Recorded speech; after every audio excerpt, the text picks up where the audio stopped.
წლევანდელი წელიწადისთვისაც ძალიან დიდი კმაყოფილი ვარ შაშაზე და შაშანწინდელი და იმის წინდელზე შედარებით.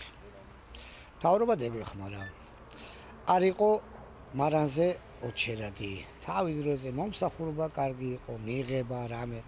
თუ ესე გაგრძელდება, გლეხებს პატის სცემენ. ხალხი ამოძრადება, გლეხფასი მიეცემა. ეხლა ეს ფასი რო დედო, ბევრი ვიცი ჩემი მეზობლებია, კეთილი ხალხი აქეთ იქით. უკვე აპლანტაჟებენ, ვაზე დადიან რომ ჩაყარონ, მოიყვანონ და გააშენონ. ადრე სტიქია იყო, მიქია იყო, ვის ახსოვს რომ რამეში დახმარებულიყო. ივანიშვილმა გამოყო კომისია, აგვიზომეს ნაკვეთები, რა ვენახები ქონდა, რა ბოსტნეული იყო, რა პამიდორი იყო, რა ხილი იყო, რა იმის მიხედვით სულ ყველაფერი გაანალიზა და დახმარება მისცა.